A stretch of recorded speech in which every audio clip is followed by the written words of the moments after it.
Assalamualaikum viewers, I hope you are fine. Welcome to Psychology with Muqaddas. Today we are going to study lesson number 11, Neurodevelopmental Disorder of PSY 404 Abnormal Psychology. I hope you have subscribed this channel और आपने bell icon भी press किया हुआ ताकि नई videos की update आपको फौरन मिलती रहे। मोटर डिसऑर्डर के बारे में हम जानेंगे। मोटर डिसऑर्डर नर्वस सिस्टम का डिसऑर्डर होता है जो कि एबनॉर्मलिटी कॉज करता है। इनवॉलंटरी मूवमेंट होती हैं, इसमें जो पेशेंट होते हैं उनकी मूवमेंट जैसी होती हैं, यानी उनके कंट्रोल में नहीं होती। एंड देन इसकी कैटेगरी में कुछ डिसऑर्डर्स आते हैं जो डेवलपमेंटल कोऑर्डिनेशन डिसऑर्डर है, स्टीरियोटाइपिक मूवमेंट डिसऑर्डर है, टिक डिसऑर्डर है। तो ये तीनों डिसऑर्डर हैं मोटर डिसऑर्डर के, और इसके क्वेश्चन भी आ सकते हैं। देन इसमें एमसीक्यूज भी एक आ सकता है। डेवलपमेंटल कोऑर्डिनेशन डिसऑर्डर है। पहले इसका डायग्नोस्टिक क्राइटेरिया देखते हैं, यानी इसमें आपकी एक्विजिशन या एग्जीक्यूशन होती है कोऑर्डिनेटेड मोटर स्किल्स की।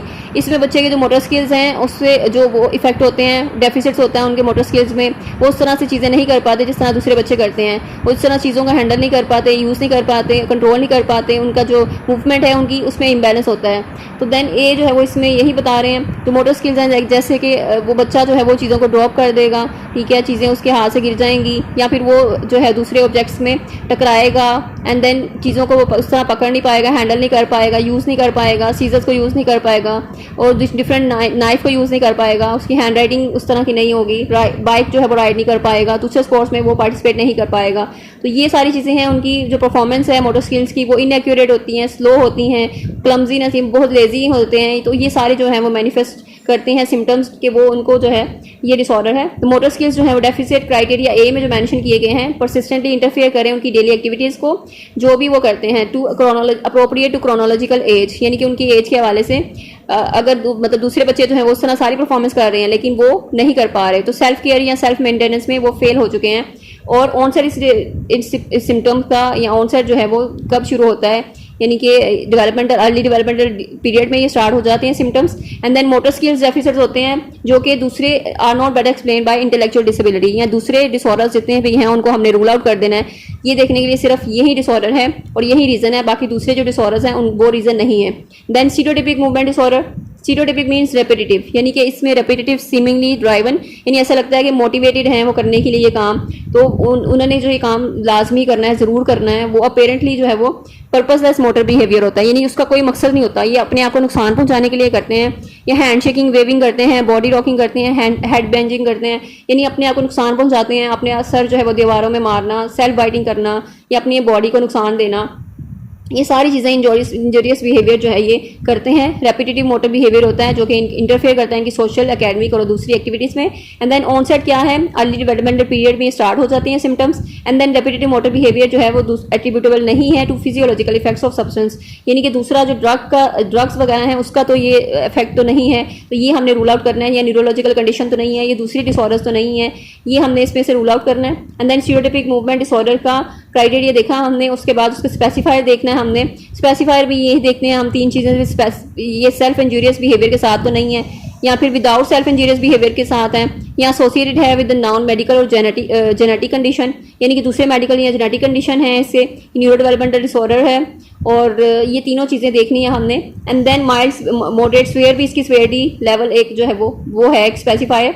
जो सिम्टम्स हैं इसमें माइल्ड लेवल में उसको हम सप्रेस कर सकते हैं, उसको डिस्ट्रैक्ट कर सकते हैं उस पेशेंट को, ताकि वो सिम्टम्स जो मोटर बिहेवियर वो रिपीट ना हो।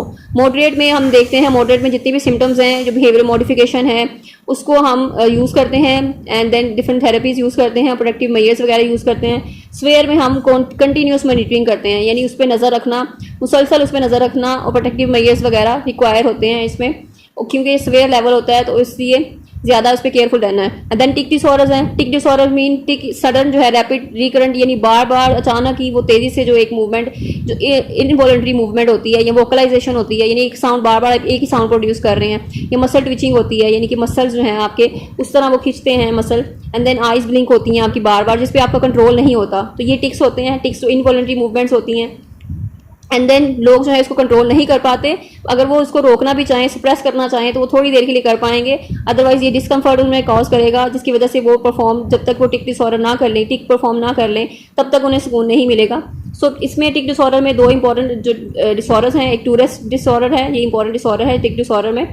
इसमें both multiple motor and one और more vocal tics have been present at some time during the illness, यानी इस बीमारी के दौरान एक इनको मोटर या मोटर और दूसरा जो है वो वोकल टिक्स, ये दोनों मौजूद होते हैं।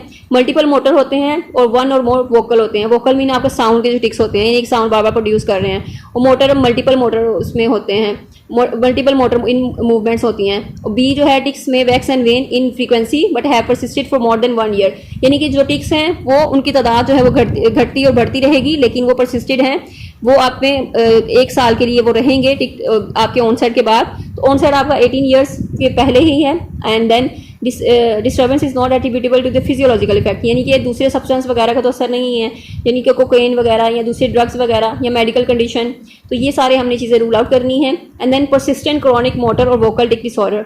अब नेक्स्ट डिसऑर्डर ये है परसिस्टेंट मीन क्रॉनिक, इनके बहुत ज़्यादा स्वीयर जिसे कहते हैं मोटर और वोकल टिक डिसऑर्डर। तो जैसे कि इसके नाम से जाहिर है, इसमें डायग्नोस्टिक क्राइटेरिया भी यही है कि सिंगल और मल्टीपल मोटर और vocal tics have been present during the illness, यानी कि इसमें दोनों मोटर और वोकल दोनों एट अ टाइम प्रेजेंट नहीं होंगे, बल्कि एक ही होगा।